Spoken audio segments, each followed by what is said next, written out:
RCC Jazz 2 under the direction of Mr. Martin Rees.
Morning, everybody. How are we doing this morning? Good? Having a good day of jazz so far? We are Eleanor Roosevelt. This is Jazz 2. My name is Martin Reese, one of the directors of bands there at Roosevelt. We're from the city of Eastvale, and for those of you who don't know, we're just over the hills there, just south of Ontario, north of Norco. We just played a really cool piece, Intersecting Lines by Les Hooper. You heard from Ben Marty on tenor sax. And on bass trombone, you heard Brandon Kaluna. And on drums, Faith Carletta. The next piece we're going to play for you, really beautiful composition. This is by Fred Sturm, and he was director of jazz studies at Lawrence over in Kansas, but also at one of our nation's most prestigious music schools, the Eastman School of Music. He fought a long-term battle with cancer, and this was among his last compositions. In fact, this was an incomplete composition, and the publication date is a couple of years after he passed, after he lost his battle with cancer. The reason that I share that, it gives you some insight into the mood of the piece. This is called Breathing, and this is by Fred Sturm, and the composition was finished out and arranged by David Springfield.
The next chart that we like to play for you is by Steve Owen. This is called Fall Down 7, Stand Up 8. It's gonna bring you out of that mood slowly, and then we'll pick it up. This is gonna feature again Ben Marty on tenor, and let's see. Oh, actually, we got Ben on tenor. We got Ryan on piano and Jewel Ratanil on guitar on this one. This is Stand Up 8.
As always, our thanks to RCC and the Herculean effort that it takes to put on this massive jazz festival opportunity for us to play on a stage like this.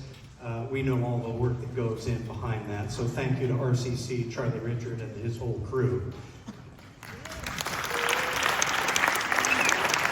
We're going to close our set. We're going to go out with something that's a little bit unusual. I actually stumbled upon this piece. I was looking for something actually in my other role as concert band director. We were blessed with some really outstanding saxophones at our school, and I was thinking, you know, that soundtrack, the John Williams soundtrack to Catch Me If You Can, that'd be great. You know, we'd feature one of our kids on that. And so in looking for that, I stumbled across this. This is not John Williams' Catch Me If You Can, but it's the same sort of storyline.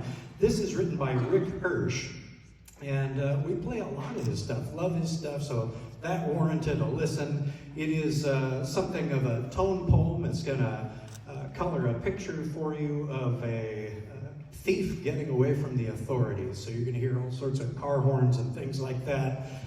We've had a gas playing it. This has been Eleanor Roosevelt Jazz 2, and have a great rest of your day.